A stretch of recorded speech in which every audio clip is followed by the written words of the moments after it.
Hey everybody, so tonight we are going to try to answer to some of the questions that were sent via DM. And so basically, I think it's Mike from Florida, who is a wedding photographer. And basically, he was asking how much should I charge for my photography, well, video or photography. But so basically, in my opinion, that's not the question that you should ask yourself. In my opinion, the question that you should ask yourself is how much people are willing to pay for my photography or my video in that setting. So that's basically the question that we're gonna try to answer to. So let's take a metaphor. Let's imagine an island that has just been discovered, white sand beach, coconut tree, everything is perfect. You have enough to eat, you have, enough to get busy for the next 50 years. You have everything that you need basically. And so basically you decide to build a house on that island. So, it's the only house that exists on that island. So, let's say if you're the guy that constructed, you will probably be able to sell it for a lot of money because that's the only house on the island. So let's imagine random price. Let's say the house, you can sell it for 100 million, right? And people would like to go over there, but there is only one house on the market basically. And then let's fast forward, let's say 5 to 10 years later, there has been some development and there are more houses. And now the price of your house is not worth as much because there are other houses that people can, buy or rent from. So basically, your house that was 100,000 is now worth, let's say, 20,000 because, there is more offer on the market. So what I'm trying to say by saying that is that you don't really have a control on the market. People are charging a certain price and you cannot control that.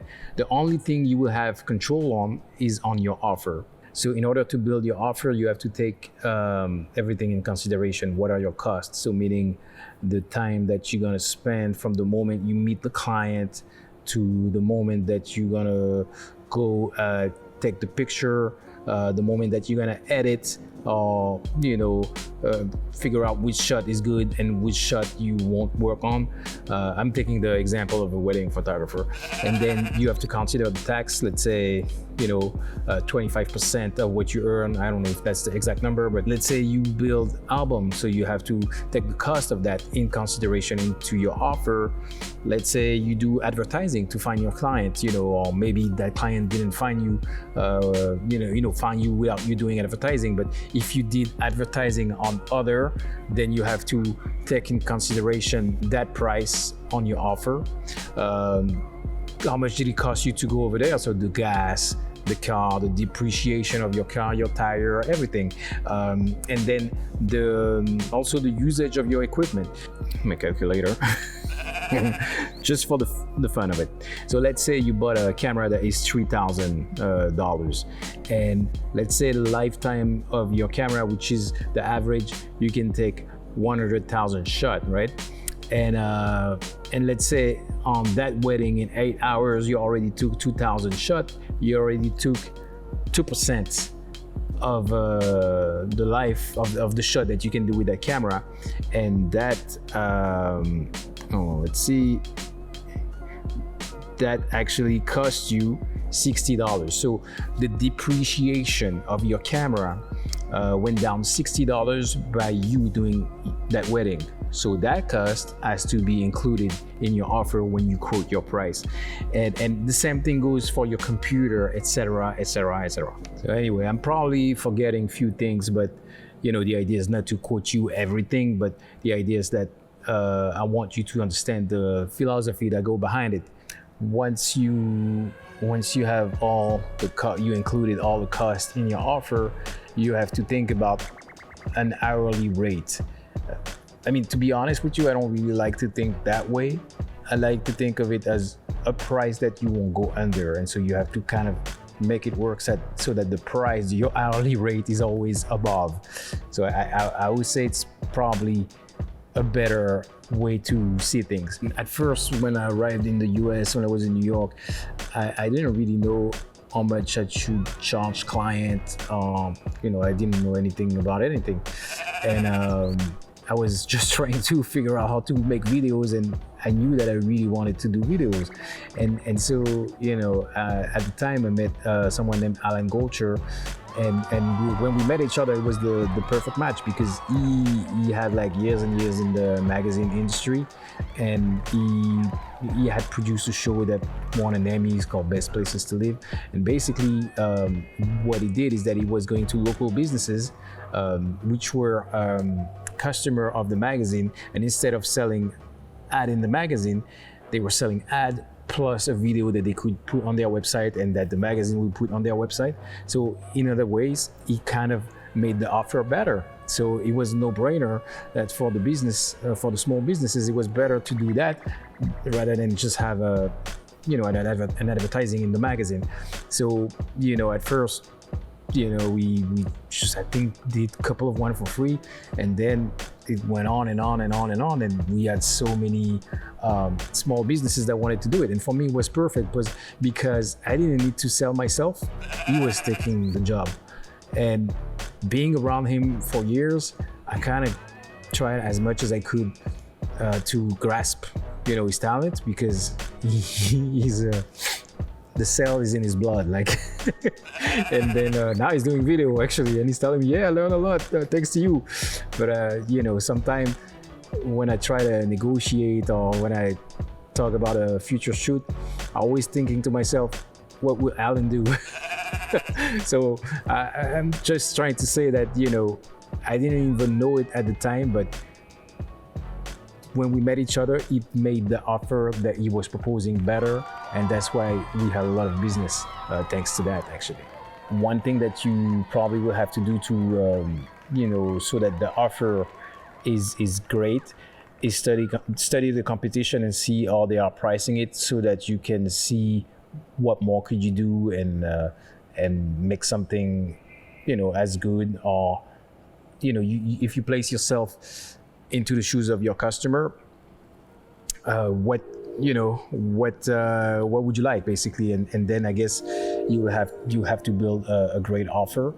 And also, I think that a really important thing to do is, like, sometimes referral, especially in the world of the wedding photography, are working great.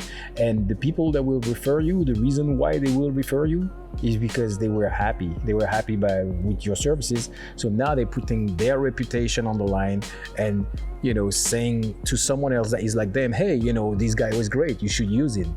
And I think it works like that. So if you don't have a lot of referral, it's probably because the people that you work with were not necessarily blown away or super happy about your work. So I would say that's something that you really have to focus on. Make your client happy, so that you get a lot of referral and et cetera, et cetera. But anyway, all this I mean, that was a long answer for a short question, so I'm sorry I dedicated an entire video about that.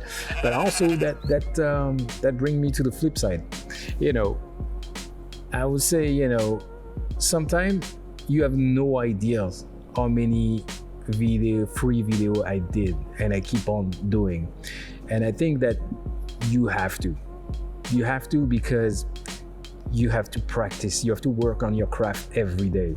So, sometimes you're gonna shoot somebody that has a special talent and you're gonna put it online because it was well done. Someone else is gonna say, oh my God, who did this? And then you're gonna improve the quality of work, and you're going to do more stuff and attract more people. That's really how it works. And I know it seems like, oh no, I don't want to work for free, etc. But what you have to see it as is that you are investing in yourself, and free is never really free. And you get used to situations, just like when you're coloring, like, oh yeah, I've seen that before. I know that when I work with a smaller hand camera, I have to do this, so I cannot push the contrast. When I work with red, I can go crazy. You have to put yourself in situations so that when the big client is coming, you're already a pro, you're already used to what you're doing. And so I would say, all the thing that I was saying about, building your offer is one thing, but, especially in the world of video, I would say as much as you can shoot every day, work on your craft so that you become undeniable, so that when somebody sees your work, they are blown away and they're like, oh my God, that's the guy. I discovered the rough diamond that nobody knew about. And if you live your life that way, I think you will attract a lot of things to you, because if you don't trigger anything, like if you say, I won't work for free, no, then nothing happened. You just here, you invested in a camera, and then you have your beautiful camera and nothing really happens. So you have to start somewhere. And it's the same thing when it comes to actors. I think that actors is the worst. It's probably they're dealing with rejection every day of their life. Like basically finding the job is the job, but when they have the job, it's like they're on vacation. And so in order to have to deal with rejection, someone that tells you no is actually someone that tell you not yet, right? And basically by all the no that you're getting, you're gonna work on yourself, you're gonna become undeniable. And after, nobody can tell you no, and everybody's gonna wanna work with you. So, it's a frame of mind. I know it's probably sound cheesy, but like in the Notorious B.I.G. movie, they were saying, chase the dream, not the money.